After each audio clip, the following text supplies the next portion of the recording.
Well, here we go then. I am testing for the first time using Google screencasting software, Google Plus's sort of live broadcasting. So this will either like work really well or it won't. One or the other, and we'll know. But today, and if this does work, it's kind of a neat thing in that I may start using it more often, in that I can kind of document each and every lesson, not just the note, but I could actually document sort of the joy of watching me give it. And isn't that exciting?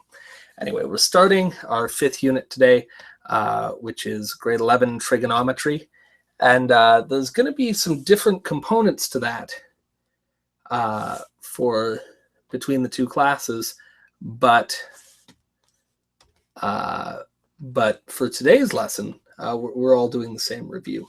So this is sort of a review of what was in the grade 10 academic math class for trigonometry. And so we're talking first and foremost about right angle trigonometry.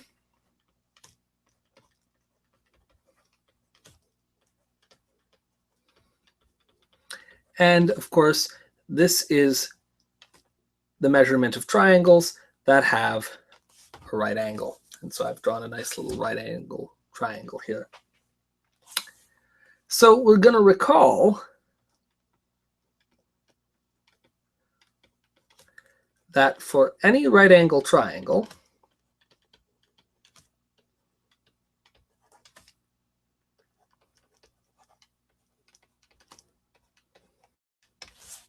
we can define a few things.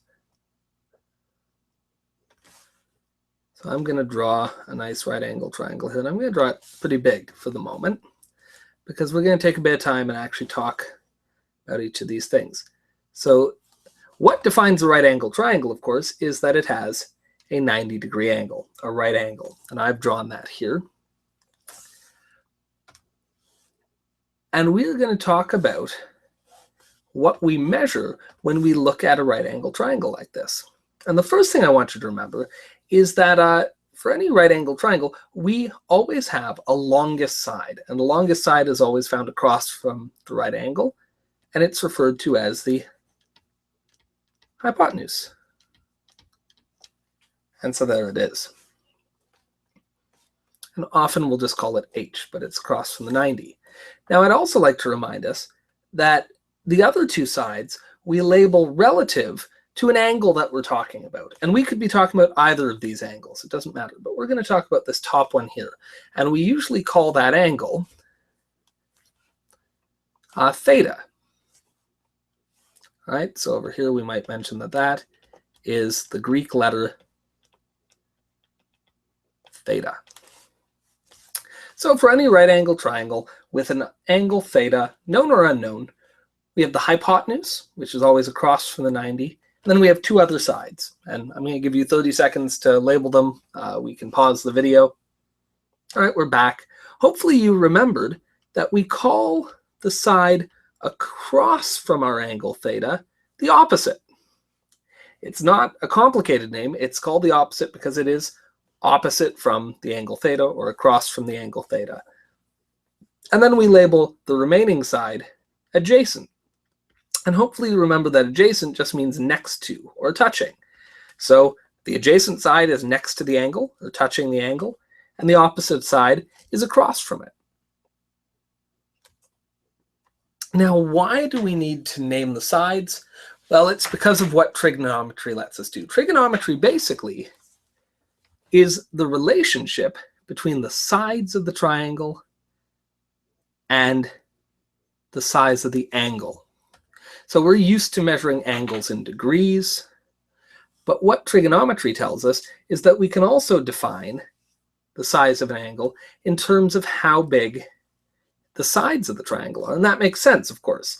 If we made this opposite side really long, theta would have to get bigger to keep this as a triangle, right? If the opposite side extended all the way out to here, then theta would have to get bigger to account for that. Likewise, if we made the opposite side really short, then theta would end up becoming smaller to keep it a triangle. So this angle theta really depends on how big the opposite is. Of course, it also depends on how big the other sides are as well. So we can define theta, we can define any angle in a right angle triangle in terms of these three sides. And hopefully you remember the three ways in which we do that. The first is we take a measurement of the angle theta, called its sine. All right? And we use a three-letter abbreviation for that, SIN. But it's not the sin of theta, of course, it's the sine of theta. And we said sine of theta is equal to the length of its opposite side over the length of its hypotenuse side. And I'm sure you all remember that. So the sine of theta is opposite over hypotenuse. The next one, of course, is called cosine. And I'm sure you remember that the cosine of the angle theta, which we often will just say cos, the cos of theta, is equal to not the opposite over the adjacent, but this time, not the opposite over the hypotenuse rather, but this time the length of the adjacent side over the length of the hypotenuse.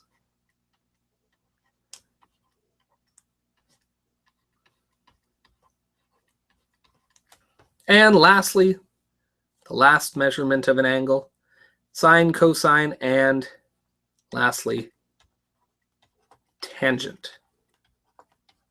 All right, and we say that the tan of theta is equal to its opposite over its adjacent. And these are just definitions. We said we can define how big this angle is if we know how long this side is and how long that side is. And we call that the sine. We can also define this if we know how long this side is and how long that side is. And we call that the cos of the angle. And the last thing is we know how big this angle is if we know how long this one is and how long this one is. And we call that the tangent. And to help us remember these, because it can be kind of tough to remember, we had that great nonsense word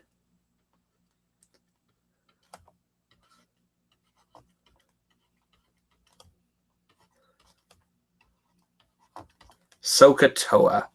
SOHCAHTOA.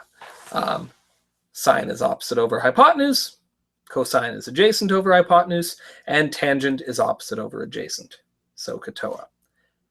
So that's our review. Now, what can we do with these two things? Well, as you may or may not recall, we can basically do two things.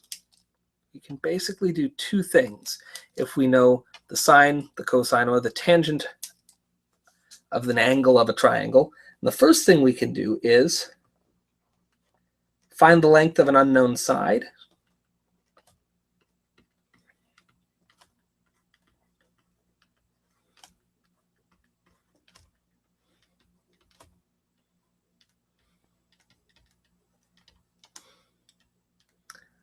And let's look at an example that asks us to do exactly that. I'm going to put the example up here, and I'm going to ask the teacher in the room to pause the video while you guys solve it, and then to start the video again, and we'll go through and make sure that you've all solved it correctly. But this should be review, so we'll try having you solve it first.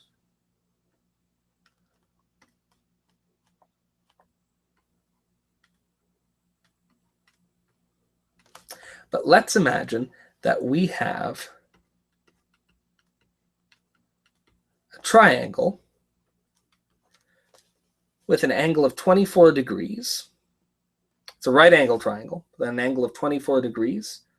The hypotenuse is 4.2 centimeters long. And across from that 24 degrees, we have an unknown side, x. And I, of course, want you to find x for this triangle.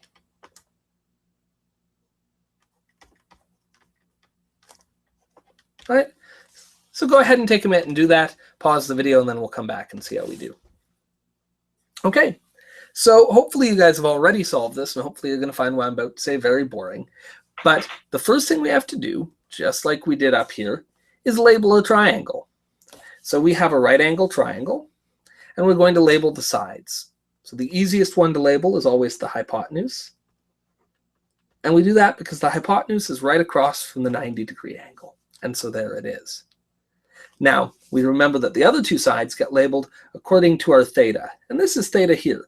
Our theta in this case is 24 degrees. We know the angle. So when we go across from that, we of course get our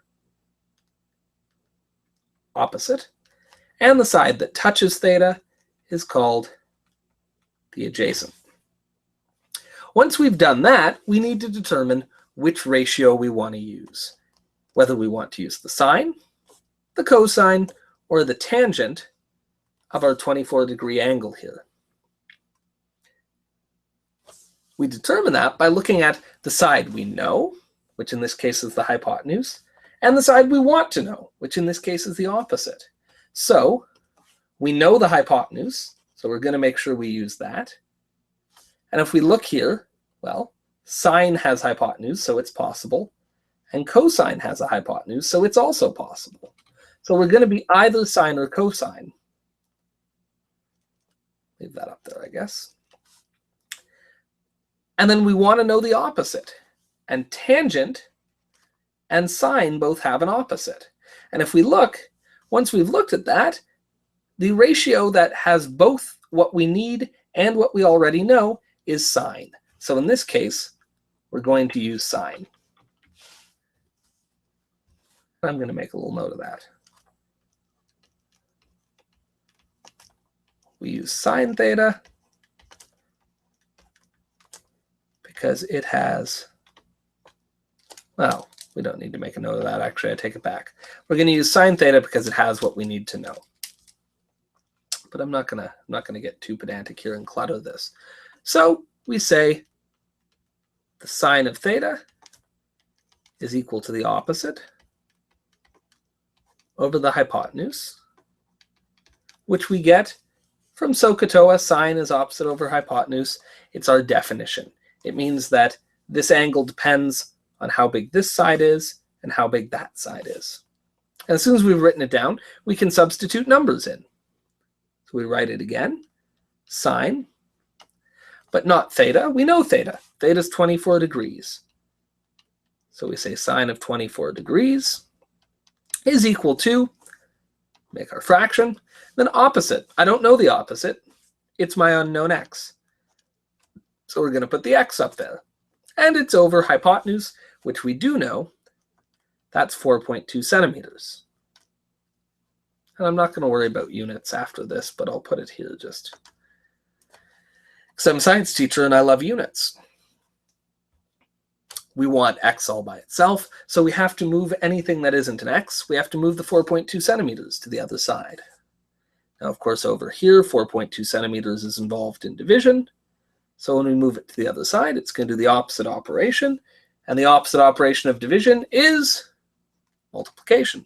So my next line should be the sine of 24 degrees times 4.2 is equal to x. Now, the nice thing is, maybe you're not familiar with seeing that dot for times, so maybe I'll just put that in a bracket as well. Point is, we're multiplying. The good news is we can just do this on our calculator. The one thing you want to be sure of is at the top of your calculator, it should say somewhere degrees. Degrees are good. It might also say radians, or it might say gradians. Degrees is good. We want it to say that. If, on the other hand, it says radians or gradians, that's bad. We don't want it to say those. And to change it, there should be a button on your calculator that says DRG. You should remember that. It flips between degrees, which is the unit you're comfortable with for angles, radians, which we haven't used yet. You'll use that in grade 12 if you carry on, and gradians, which you also use in grade 12 a little bit if you carry on. So just make sure that the top of your calculator says degrees. And if it does, we could just punch this right into our calculator. And it's as easy as sine 24 times 4.2 and equals, and it will give you the answer. And so when I've done that question here, I finally say that 1.71 is equal to x.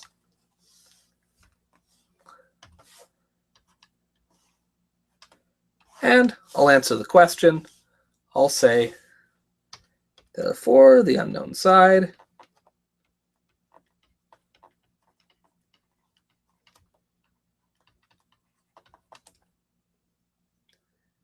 x is 1.71 centimeters long.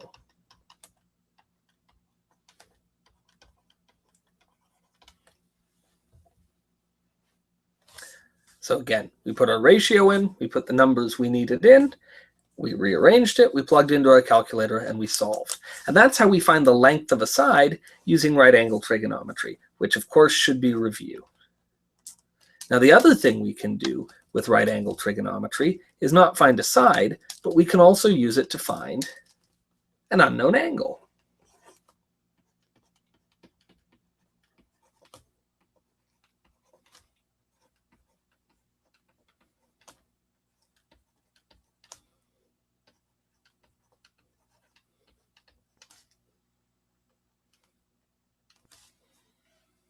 So we can use it to find an unknown side. We can also use it to find an unknown angle. Crazy things going on there. So if we need to do that, let's draw another right angle triangle.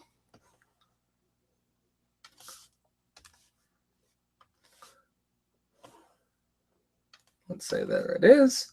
That's a right angle. Let's say that's, oh, fool me once. Let's say that's 4.1 centimeters. Let's say that, okay. So we want to find the angle x of our right angle triangle here, which I just hastily redrew because I'd written it wrong the first time, which is 4.1 centimeters, 7.6 centimeters with the angle x there. We want to find the angle x. So we're going to pause the video and let you solve it yourself. And we're back. So the first thing we have to do with our triangle here is label all of the sides. I always start with the hypotenuse. It's across from the 90. So there's the 90. We go across. And we say, there is the hypotenuse.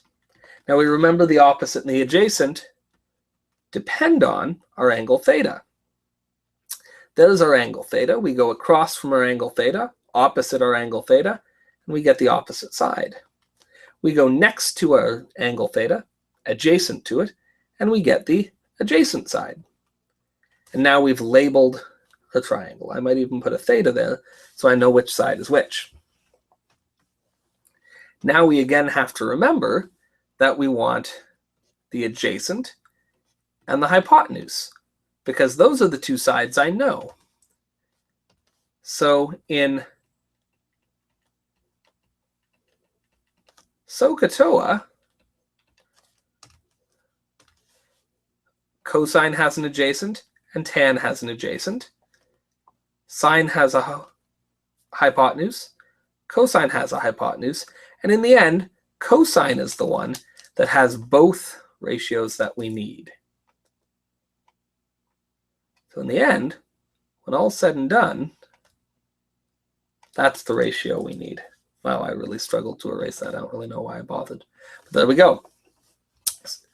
So we're going to use cosine because cosine involves the adjacent and the hypotenuse, and I have numbers for both of those. So we'll say the cosine of theta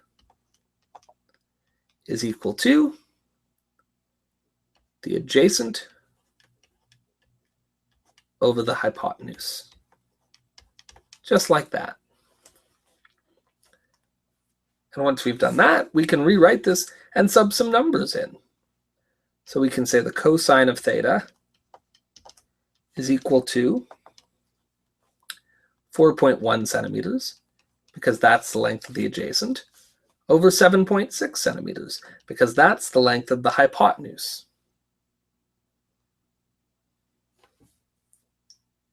And it's here that we need to remember our grade 10 trigonometry, which is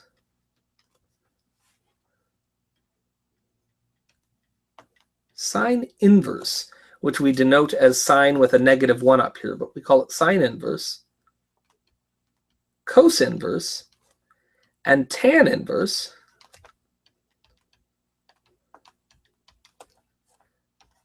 find the angle theta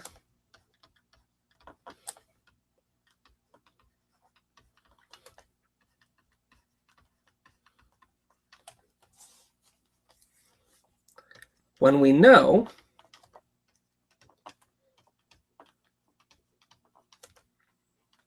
what sine theta is, what cos theta is, or what tan theta is.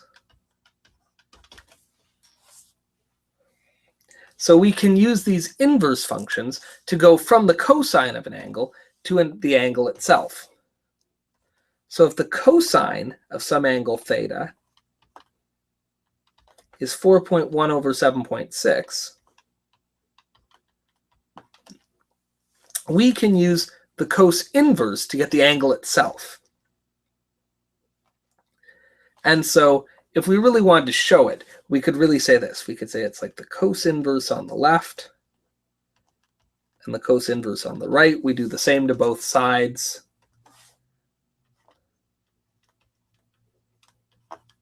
That's the cos inverse of cos theta equals the cos inverse of 4.1 over 7.6. Now, the cos inverse of cos, those are opposite operations, right? The whole point is that cos inverse cancels cos, and it will get us just to the angle. And this leaves us just with theta equals the cos inverse of 4.1 over 7.6. You don't ever need to show this step. I'm just showing that we are doing algebra. We're following the rules. It's that these are opposite operations. Taking the cosine of theta and then taking the cos inverse of that just leaves you with the original. It just leaves you with theta. But just remember that if you have a cos theta, you can take the cos inverse of the other side, and it'll give you the angle theta. And this we can just punch into our calculator. Now for you, you probably will find that using the second function button, and it'll be second function cos. And then I would open a bracket, though you don't necessarily need to, but I love brackets. 4.1 divided by, or you can use the fraction button here if you have one on your nice fancy calculator. 7.6. Close your bracket and press equals, and that'll do it for you. In my case, I'm going to use OneNote here, and it just calls it the arc cos or the acos, but you don't need to worry about that.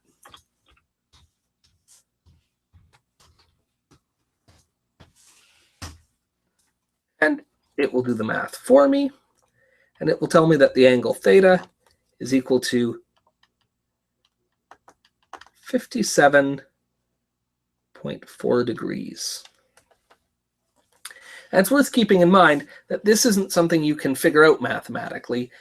Really, it does have to look it up on a chart, so you have to use your calculator to do it. It's the only way. You need a good calculator to do so. So you use the second function cos, and it gives you the angle. As long as, just like you did here, you make sure you're working in degrees and not radians and not gradians. It will give you a nice angle measured in degrees that makes sense to us.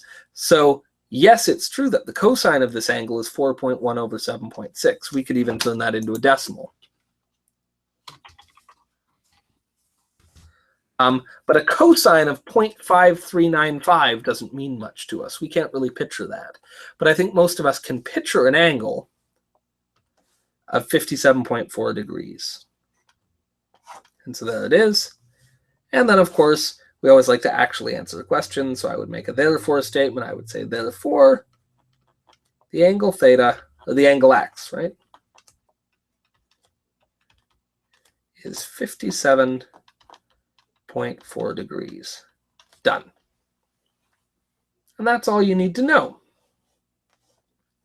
So that is today's review lesson. I'm going to hand you out some worksheets that are just lots and lots and lots of practice in doing both of those. Hopefully it seems very much like review, but these are skills you're going to need to know for the lessons we're going to start on Tuesday. So I hope this helped. I'm sorry that I'm out again. I feel vaguely degenerate about it all, but such is life, and I will see you all on Tuesday. Have a wonderful long weekend.